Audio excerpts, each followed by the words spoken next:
Everything that lives seeks a purpose, even machines, even us. Long ago, the earth fell silent.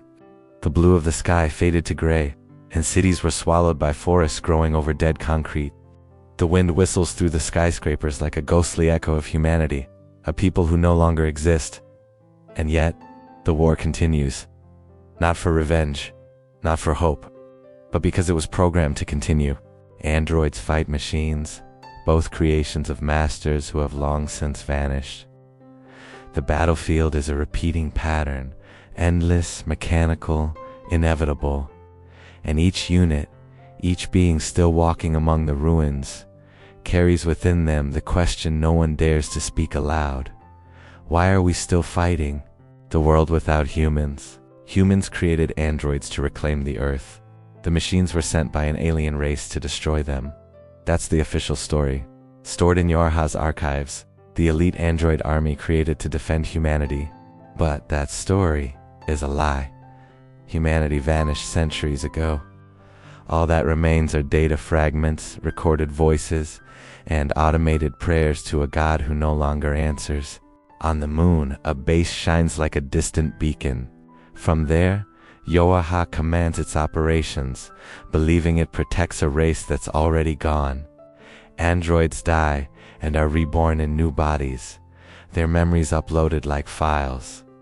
But with every transfer, something fades, and something changes. Meanwhile, the machines, supposedly mindless, begin to imitate life. They build villages, they develop speech, they form religions, they learn to fear death, and to dream. They dream of love, of freedom, of meaning. 2B and 9S, the cycle of despair. Among countless models and units, there were two. 2B, a soldier, cold, precise, obedient. And 9S, a scanner unit, curious, intelligent, and far too human. They were assigned to fight together in another mission to reclaim Earth. But nothing in NieR, Automata, is ever that simple.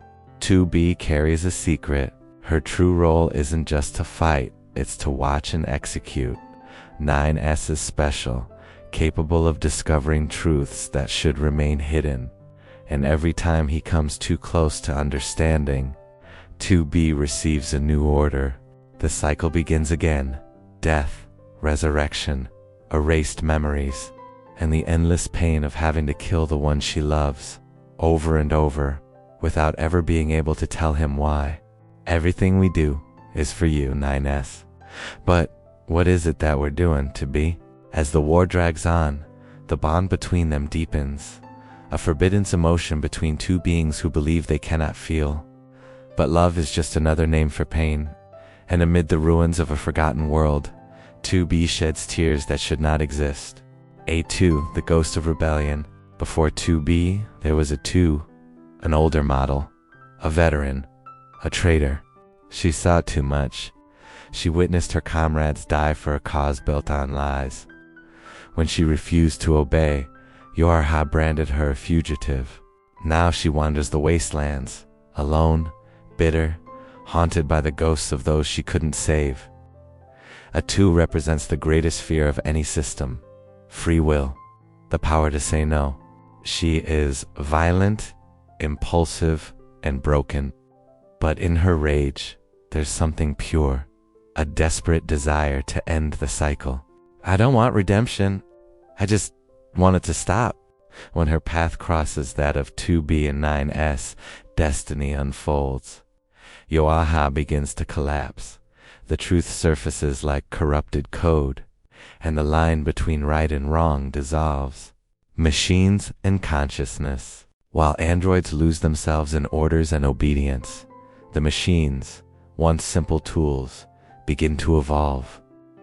They build villages like Pascal's. They seek peace. They learn fear. They begin to cry.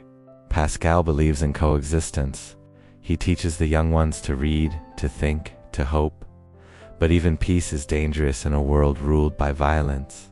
One day the children panic. Terrified of death, they destroy themselves, and to end their suffering, Pascal erases his own memories. The pain of existing is heavier than the fear of dying. Elsewhere, the brothers Adam and Eve embody two sides of existence. Adam, the intellect, obsessed with meaning, control, and superiority. Eve, the flesh, emotion, chaos, longing for unity. When Adam dies, Eve breaks. His grief is primal, raw, pure, almost human. And within that grief lies the question that transcends all life. Why must death exist? The collapse of Yoarha? The lie unravels. Yoarha was never meant to win the war. It was built to sustain it, to preserve an illusion of purpose. The B and S units are expendable. When emotions corrupt them, they are replaced.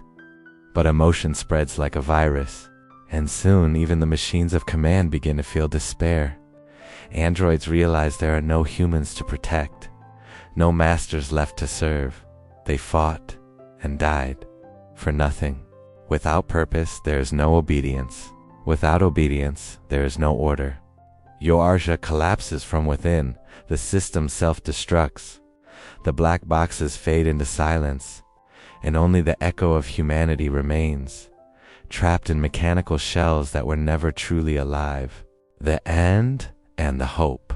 Then comes ending E. After all the pain, after all the endings, a question remains. Can the cycle be broken? The game itself asks the player, the one outside the story, to make a choice, to sacrifice their own data to help others who will come after, to let go so that someone else may continue.